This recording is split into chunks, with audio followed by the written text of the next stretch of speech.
Your smartphone, the one you're probably holding right now, contains technology that is actually older than the internet itself. Let that sink in for a second. In fact, the modern house you're sitting in right now, the one with smart lights, wireless internet, voice assistants, and touchscreens everywhere, is less of a futuristic smart home and more of a carefully redesigned museum of 20th century accidents, military, experiments, and overlooked genius. If you love uncovering the hidden stories behind the things we use every single day, make sure to like this video and subscribe for more deep dives like this. We like to believe we're living in the age of rapid innovation. Every year there's a new launch event, a new keynote, a new revolutionary product, faster chips, smarter AI, brighter displays. But here's the uncomfortable truth. Most of the cutting-edge technology you rely on every day wasn't invented last year. It wasn't even invented this century. In many cases, it was developed decades ago, sometimes during wartime, sometimes inside research labs no one remembers, and sometimes completely by accident while someone was trying to build something entirely different. If you could peel back the glossy glass and aluminum of your devices, you wouldn't see the future staring back at you. You'd see the 1940s, the 1960s, the Cold War. Let's start in the most ordinary place possible, your kitchen. Picture this.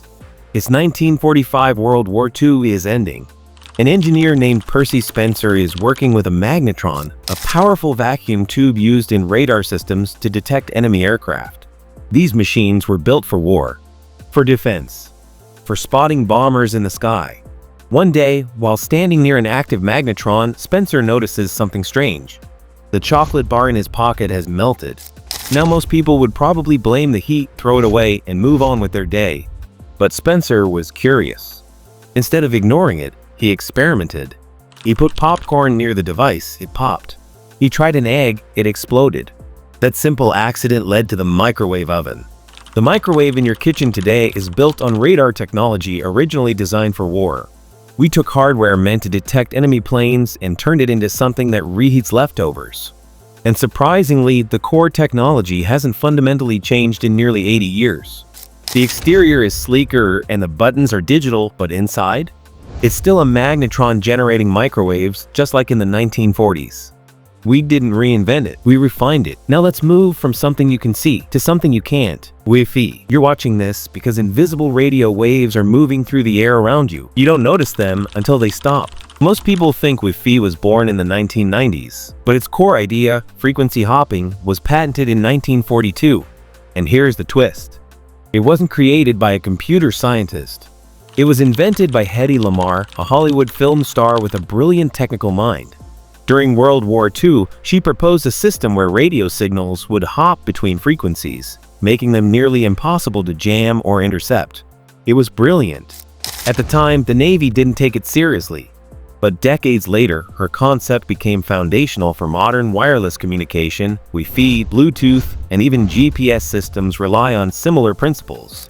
So the next time your internet drops for a second, or your wireless headphones struggle to pair, remember this. You're not using futuristic magic. You're using a World War II-era idea created by a Hollywood actress who happened to be a genius. And then there's the device you probably touch more than anything else in your life. Your screen. The iPad feels ultra-modern.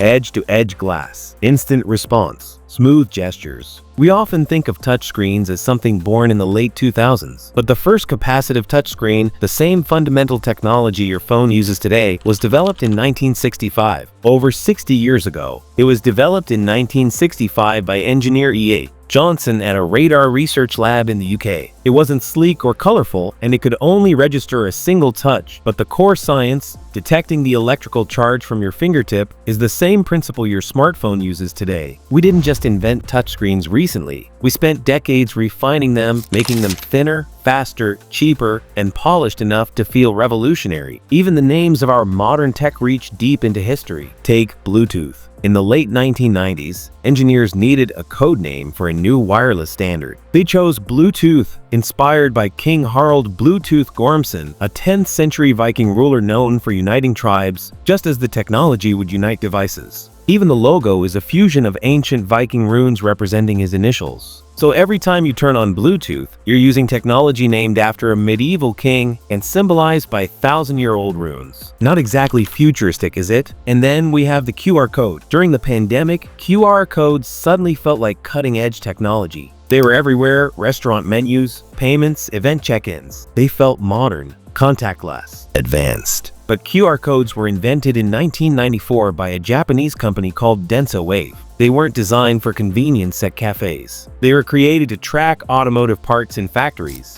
For decades, they quietly existed in industrial settings, scanning boxes and managing inventory. They were old technology waiting for the right cultural moment to become essential. And this leads to something bigger. We live in a culture obsessed with novelty.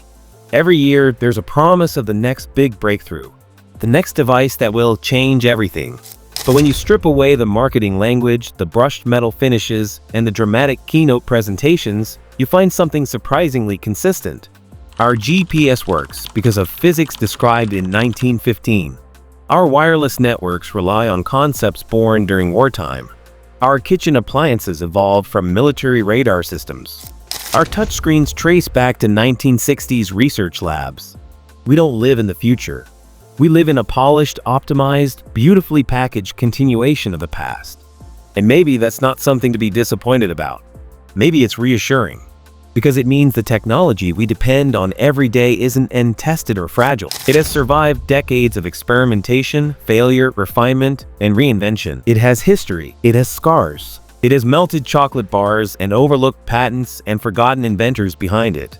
So the next time you pick up your phone, turn on your microwave, connect to Wi-Fi, or scan a QR code, remember, you're not just using modern technology, you're interacting with history. Now look around your room. What's the oldest new thing you own? If this video changed the way you see the gadgets around you, make sure to like, subscribe, and share it with someone who thinks we're already living in the future. And I'll see you in the next one.